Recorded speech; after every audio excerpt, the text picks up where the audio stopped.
primeiro menu que vamos explorar é o público. Ele é, de longe, um dos mais importantes do Google Analytics, pois é aqui que nós identificamos informações mais específicas sobre os nossos usuários.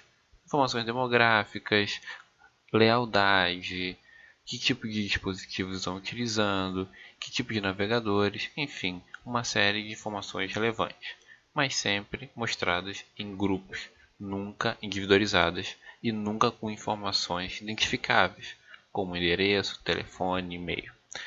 Bom, a primeira subcategoria que eu tenho aqui desse menu é a visão geral. Essa tela de visão geral ela é muito comum no Google Analytics. Nós vamos ver esses elementos se repetirem em diversas outras telas. Por exemplo, o Google constantemente mostra nos seus relatórios essa linha do tempo. Essa linha do tempo ela é um gráfico que tem como dimensão o tempo separado por hora, ou dia, ou semana, ou mês. E sempre tem um grupo de métricas aqui à disposição. Essas métricas já são conhecidas, pois a gente já falou delas antes. Seções, usuários, visualizações de páginas principalmente. Aqui eu também tenho algumas métricas de relação, como a página por seção, quantidade de páginas por seção em média, a duração média da seção, e aqui uma métrica que eu ainda não explorei muito, que é a taxa de rejeição. O que é a taxa de rejeição? Para a gente entender essa taxa, a gente tem que entender o que é uma rejeição.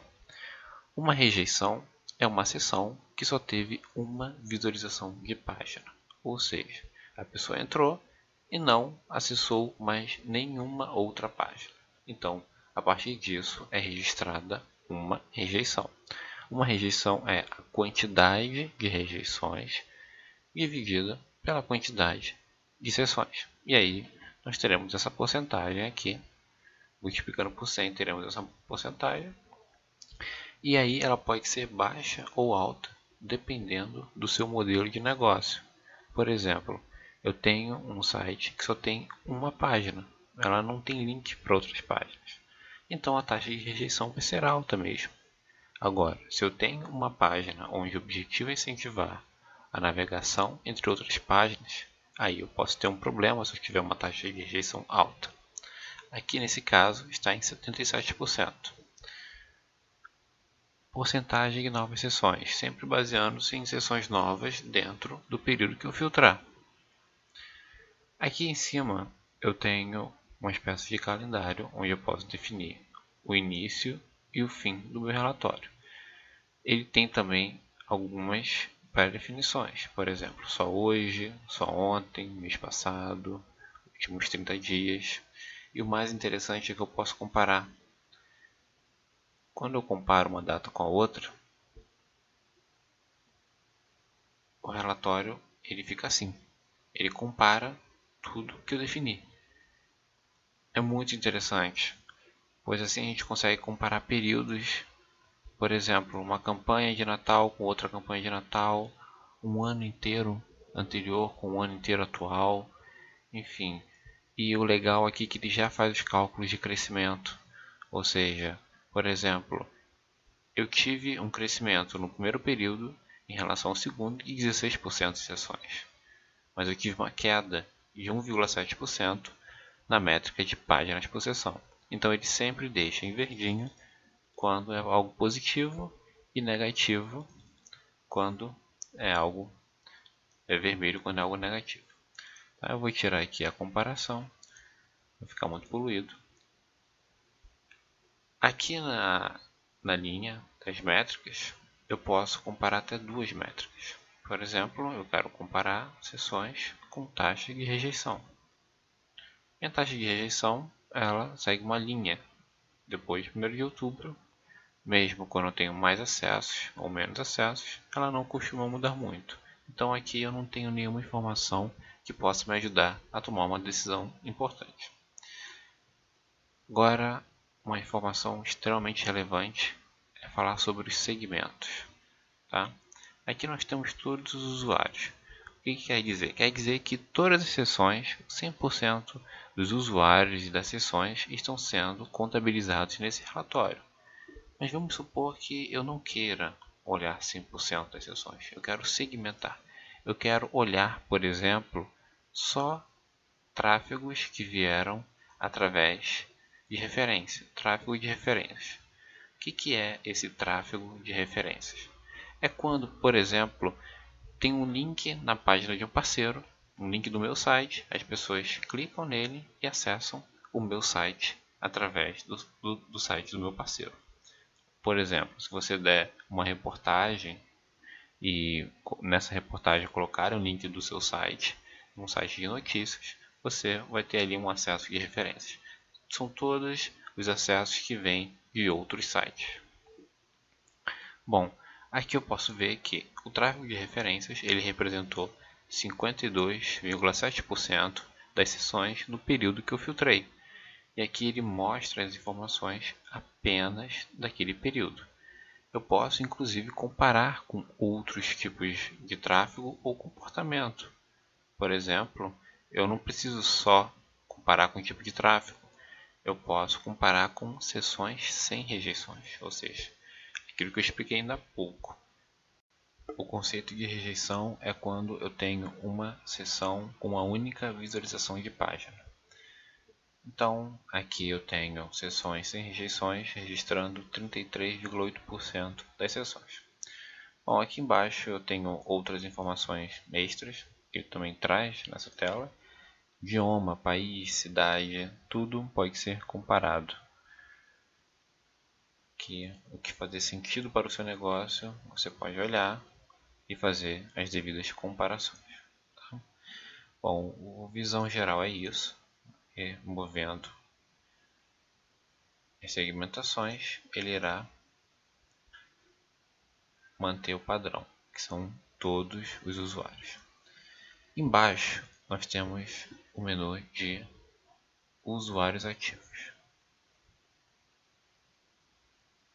Os usuários ativos eles mostram uma visão muito interessante da performance dos usuários ao longo do tempo. Esse tempo é definido aqui mesmo no calendário. Por exemplo, de 1 a 30 de setembro, eu posso ver aqui nos últimos períodos. Por exemplo, o padrão dele é usuários ativos por um dia. Aqui ele marca 26.502. Esse dia é justamente o último do meu calendário. 30 de setembro, 26.502, 26.502. Ele também tem outras janelas, de 7, 14 e 30 dias. Como é que funciona?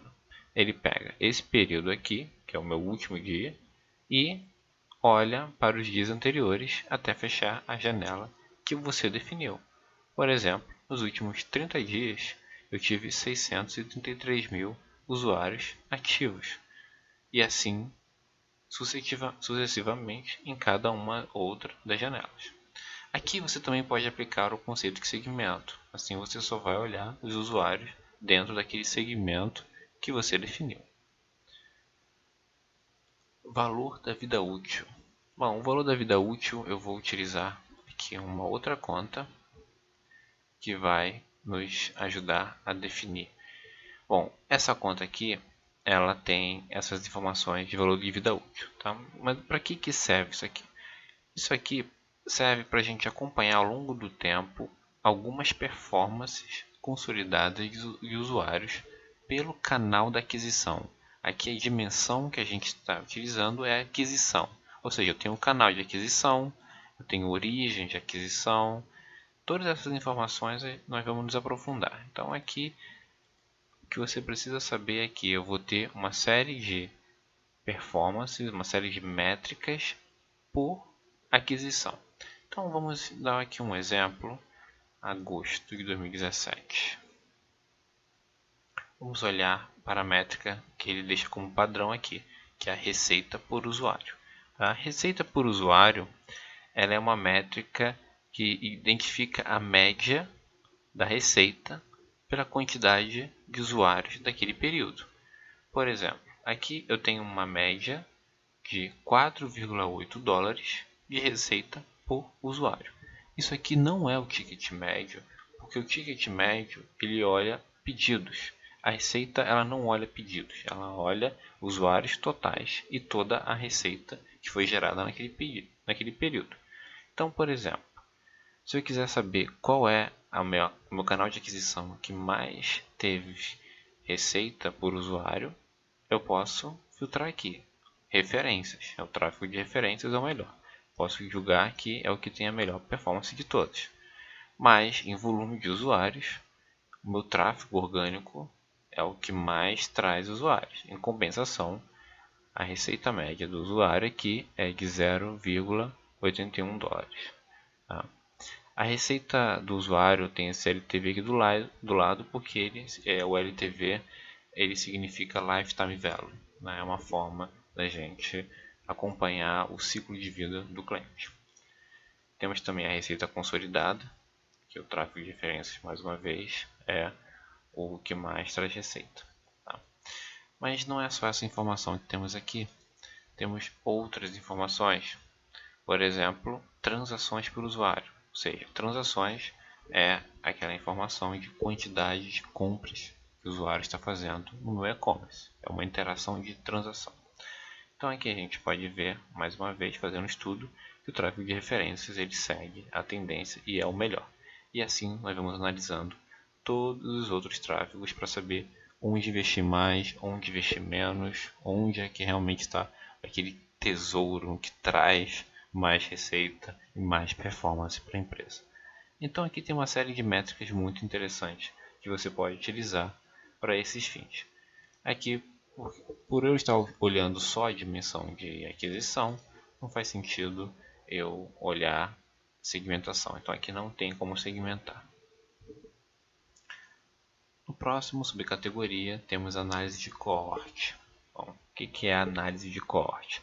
Análise de coorte é uma técnica estatística, ela não foi criada pelo Google, ela é uma técnica aplicada para a gente medir lealdade e retenção de usuário.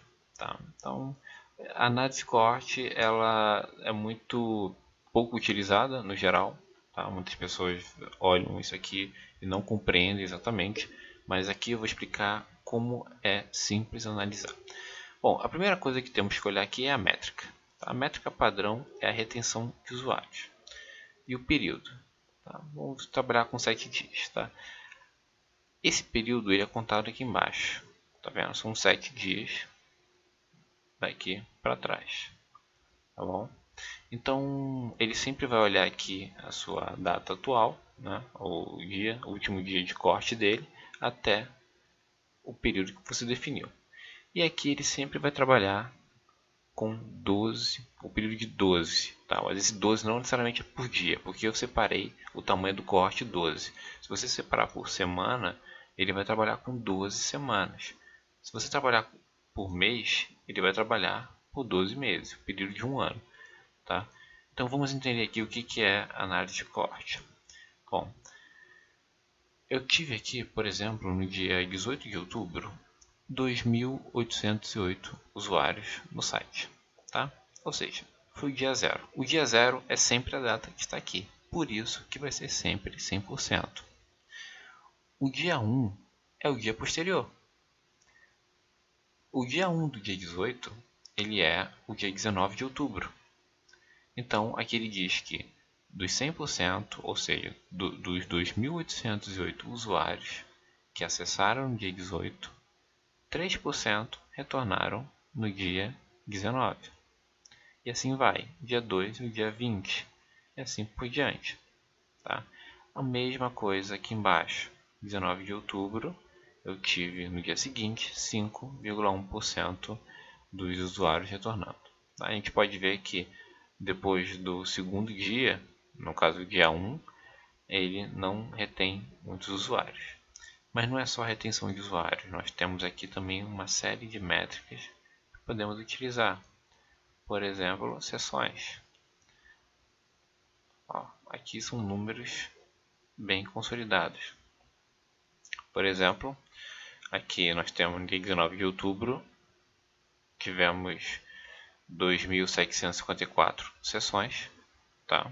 Entre 2.552 usuários. Aqui são usuários e aqui são sessões. Então, no dia seguinte, ou seja, no dia 20, Desses 2,7 mil, 181 retornaram. Tá?